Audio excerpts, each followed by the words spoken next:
If you have a private practice, I know that you are the one holding it back from exponential growth. I'm going to prove to you that you are the bottleneck. I'm about to show you the only way you should schedule your work week to make more, help more, and to work less. You see, overworking is not something to be proud of. It's not supporting your relationships. It's not improving the enjoyment in your life, and definitely not improving the lives of those you care about.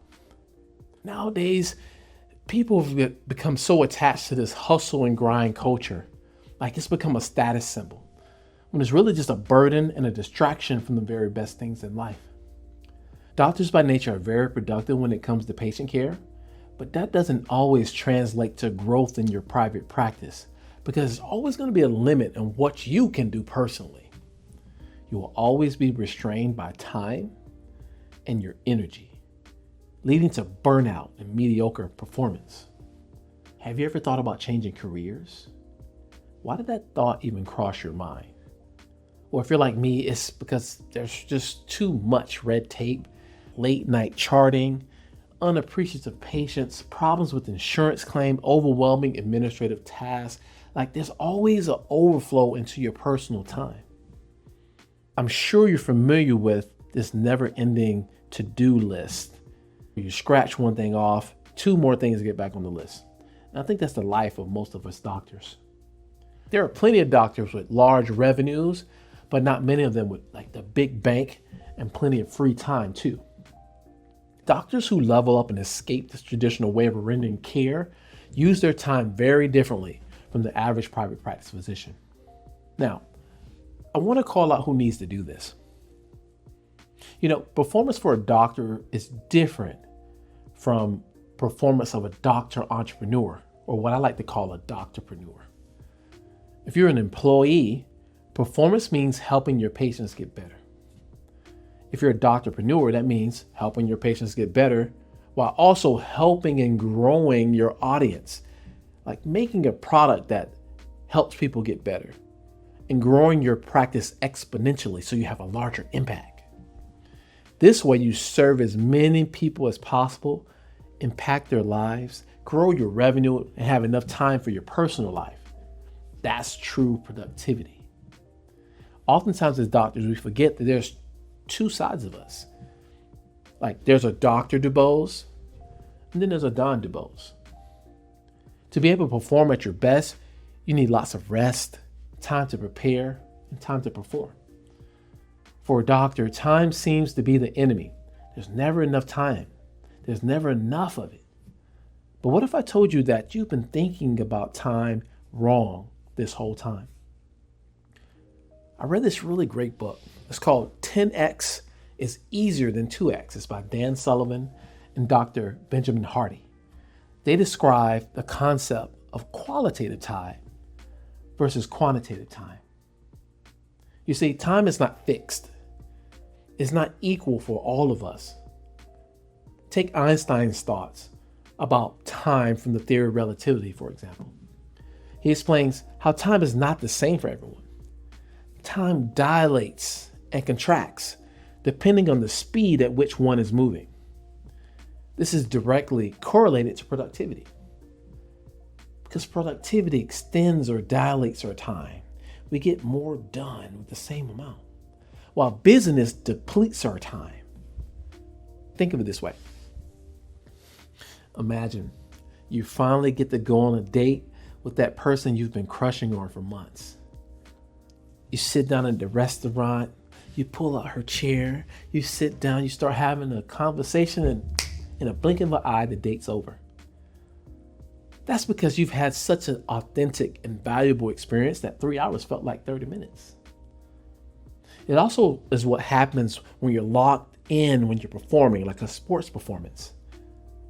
I remember when I was playing ball and I was, running down the field, the quarterback throws the ball. In that moment, I'm not hearing the crowd, even though they're screaming. The ball is hanging in the air. It's like it's up there forever. And before I know it, I catch it. And because I was separated from time itself, I didn't hear or see anything else except for that ball. But when it fell in my hands, I scored the touchdown. And then all of a sudden, all the rush and the sound of the crowd comes back and I reconnect with time. Like that hyper focus, that flow state has put me in position to win the game. And if you can't get yourself into a flow state in your practice, it's so much harder to win. Time perception varies with how it's used. If you continue using time as you've always had, you'll always feel like there's never enough of it. That's because you're using time in a quantitative fashion instead of a qualitative fashion. A qualitative fashion is when the time dilates and you're hyper focused and you're performing, you're getting a lot of your time. You're getting quality time. While quantitative time is when 9 a.m. becomes 9:30, that becomes 10, and the next patient comes at 10:30, and the next thing you're at lunch, but you're talking to a drug rep, and time, and all of a sudden you've been busy, and at the end of the day, you haven't produced much. That's quantitative time. So, to avoid the regrets of a career where you work year after year after year, getting incremental growth in your practice, you have to find a way to find more qualitative time and use less quantitative time. In the 10x is easier than 2x book, the idea is to focus on high leverage activities that yield exponential results rather than getting caught up in tasks that only offer incremental gains. To achieve this, I suggest to you that we categorize our work days into 3 types of days. 1, the high performance day. 2, the preparation day. And 3, an active recovery day.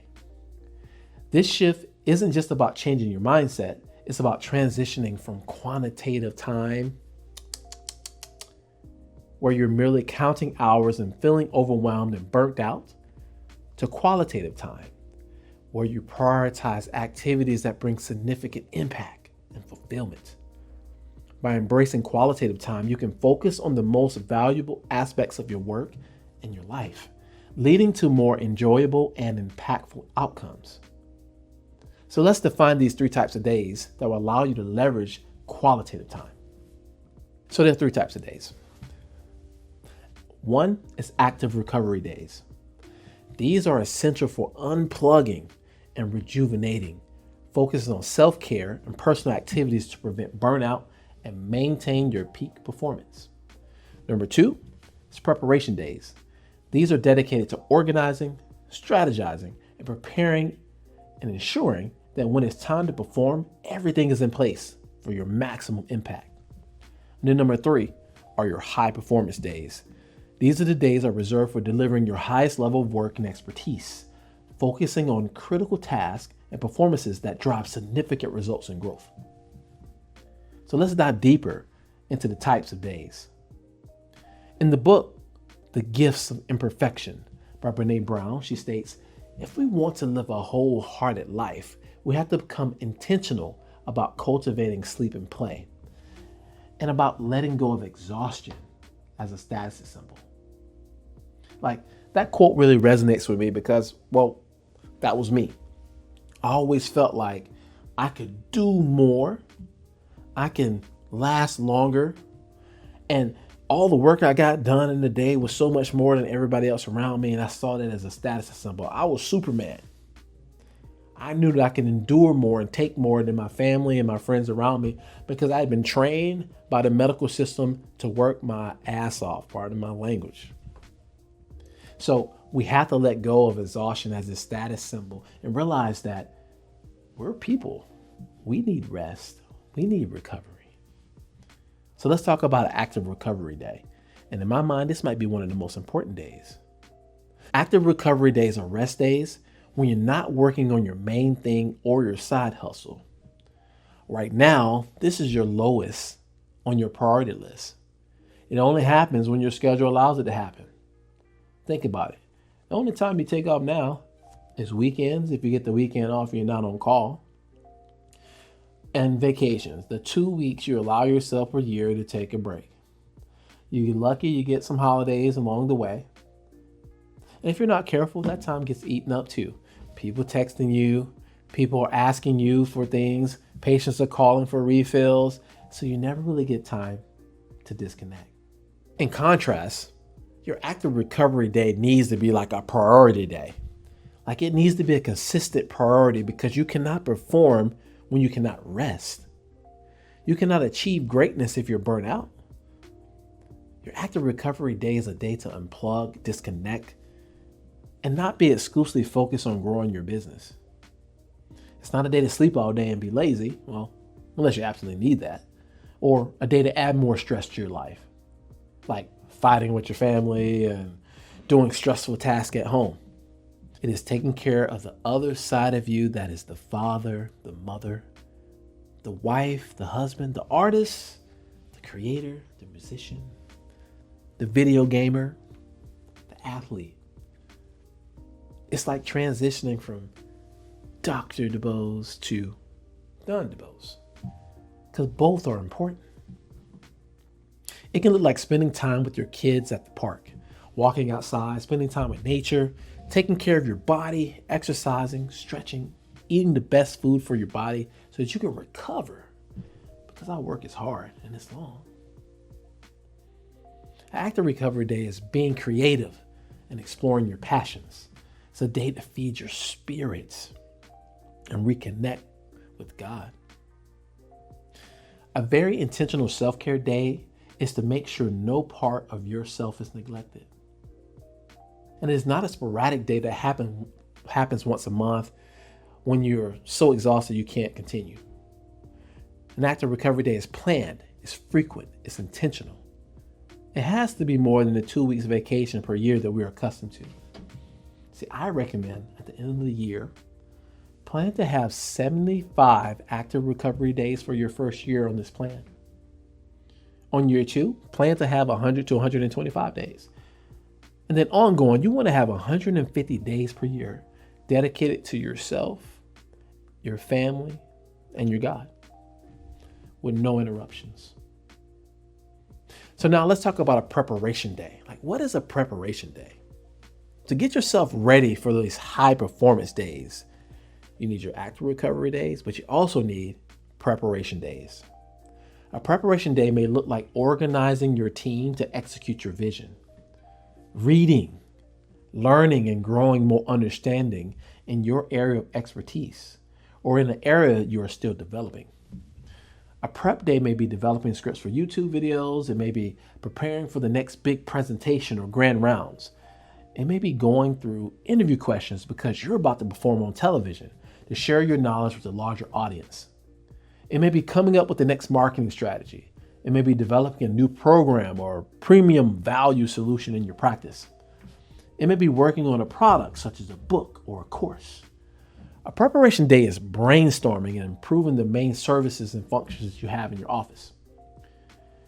You're giving instruction and guidance to your team with a clear vision so that they can execute the daily tasks without needing your assistance. The prep days are necessary for preparing and creating your product or service so that when you're in front of your audience, you're able to give the best version of yourself and the best product for your clients. You can only deliver well if you prepare well, because opportunity plus preparation equals success. Now, finally, there's the high performance days. So what is a high performance day? Well, a high performance day for a doctorpreneur might be performing the highest level procedure or skill that only you can do. It may be speaking to an audience, leveraging your influence and your unique knowledge. It may be teaching your students and staff on a new topic you've learned in the field to better help their performance. A high performance day is when you speak and pitch to other stakeholders such as referral sources or donors or even politicians in such a way they want to support your vision and your practice through contracts and investment. A high performance day is when you're doing a television show or radio or podcast interview and you leave the interviewer awestruck and your audience wanting more of your product. It can also look like recording a YouTube video, doing a book signing, presenting your research, and coaching and consulting your other peers. A high performance day is when you're giving 100% of yourself to the execution of your skills, in turn, exponentially driving up the revenue you generated. It's like an athlete competing in a championship game. You're at your best, performing your best, and getting the best results. This creates a larger impact, and larger impact creates a larger revenue for your practice. So you may have heard of people who've adopted this mindset. Some easy examples would be people like Dr. Miami or Andrew Huberman on YouTube, Dr. Daniel Amen, or Dr. Pimple Popper. All of them are leveraging their unique set of knowledge, and when they put it in front of a large paying audience, it grows their impact and influence exponentially, and it grows their revenue. So what happens when you do these things? And I know you've probably been thinking in this video, how do I do that? How do I take this much time off? Like, how do I have the time to prepare to do these things? Well, you have to understand that there's a process to this. And to get to the how, you got to understand the what and the when. Like, what's going to change in your life when you start doing this? See, if we go back to the types of days, I cannot emphasize enough how important the active recovery day is. While they may be the most challenging to implement, these are the days you will want to incorporate in your routine the most. These days provide a time for seeing the world, like experiencing the things you've always wanted, spending time with your family and friends, relaxing and taking self-care time. This may not sound like it's useful for your practice, but these are the most likely days that you will have the bandwidth for free association thinking. They're designed to give your mind a break so that when you are performing, you're at your best. Giving your brain time to not think about all the problems and worries of work actually inspires more creative problem solving. On active recovery days, you'll have your greatest ideas because you're not hyper-focused on the task or problem at hand. You're not in problem-solving mode or putting out fires mode. You're in a space where you can creatively think about new paths you never thought about because you had the freedom from distractions of the problem of the day. The things you see and hear spark ideas in your head, and having time to set apart for this way of thinking allows your mind to be creative. Because we are all creators, because we were built in the image of a creator. But if we're so distracted by our day-to-day, we don't get the opportunity to be creative. Active recovery days also give your employees a chance to grow. The more you control and micromanage your team, the less independent they become. This is why they call you to put out every fire when you're off. It's important that when you have these active recovery days that you set a firm limit and a firm rule that your team can't contact you. This will force your team to become independent and to problem solve on their own.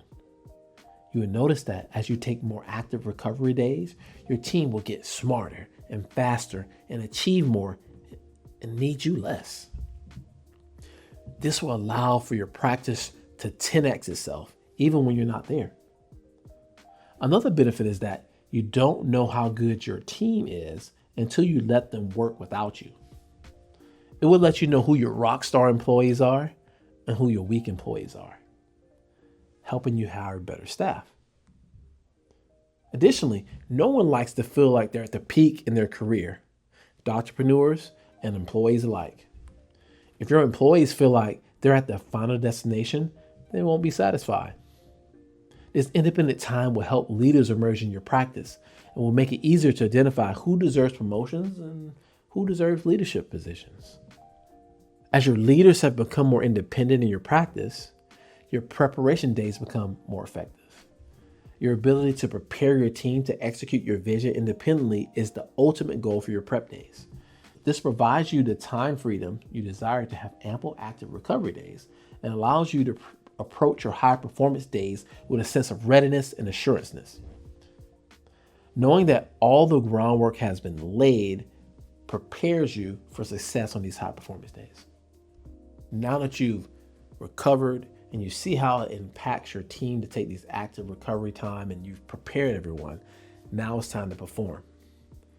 So a high performance day, you get to focus solely on performing at your best because you've already done the preparation and recovery necessary. You are the authority.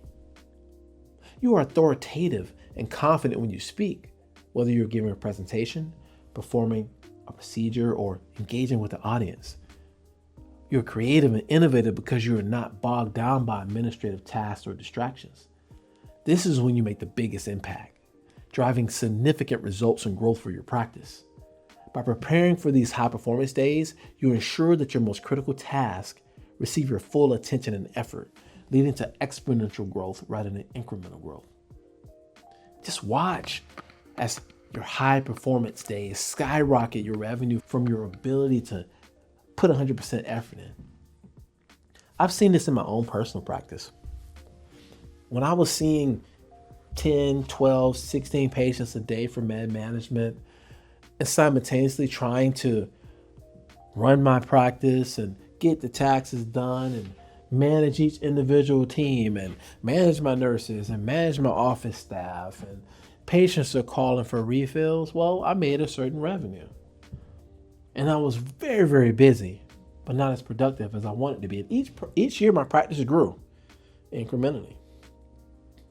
But as I learned these concepts, what I realized is as I have more time to develop creative ideas for our practice, and I build a team that can help me implement these ideas, and they're independent to take a project from A to Z without me micromanaging it. And I have no time for myself and my family. My quality of life improved, but also my practice grew. I make way more revenue in our practice now than I ever have, and my salary for myself has gotten the highest it's ever been while only seeing 1 to 2 patients a day on average. In fact, most of the time, I put all my patients on 1 day a month, not 1 day a week. I feel like I'm the proof. The proof is in the pudding. And I want to share that with you because as doctors, there are only so many of us. And we cannot afford to lose any of you to burnout or career changes because our community needs us. I'm sure at this point you could see how this potentially could change your practice and change your life. And man, wouldn't it be awesome to make more money and have more free time? But how the heck would you do that? Like, what would the structure look like? Now, it's going to be slightly different from everyone. Like, depending on your situation, depending on your specialty, depending on what you do from day to day, but it can be done. So I want to give you an example of what the structure might look like. But I want to start with the beginning and the end of your day. The most important 2 hours every day are the first hour and the last hour before you go to bed. The first hour of your day is important to set your compass for the day. It's an opportunity to align yourself with God by spending time in the scripture so that you have a clear path on how to get where you're trying to go because you spent time with the Creator that maps out your steps. And the more you know the Creator, the more you know yourself and your purpose. So that first hour of the day invested in time with yourself and with God sets that compass. So it's ultimately very important. Also, it gives you perspective about what's important and what's not important. Now, the last hour of your day also is super important. This determines how you sleep, recover, and start the following day. In that last hour of your day, it's important to take time to reflect on your day, to acknowledge your wins, so that you can take momentum into your next day. So now let's talk about the rest of your day. Now that you understand the difference between quantitative and qualitative time and the different types of days that you need to be at your best, like it's time to understand how would you structure your work week. So here's an example.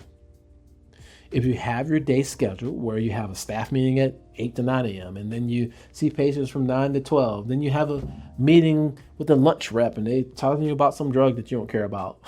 Then you see patients again from 1 to 4, and then you spend from 4 o'clock to 6 o'clock charting your day, and then you got to get home and make dinner and squeeze in time for your family and kids. Well, guess what? You're working at 2x and nothing's going to get to 10x. That's the busyness trap that keeps you in an incremental growth stage. You might feel good and you may feel like you're productive, but really you're just stuck in that busyness trap, and you'll never be able to give your full effort in really any aspect of your life. Now, with this newfound way of thinking, your day should look more like this. So I would say you need to be having days where you only have meetings and designated preparation time with your team. Then you need to have days where you're only seeing patients.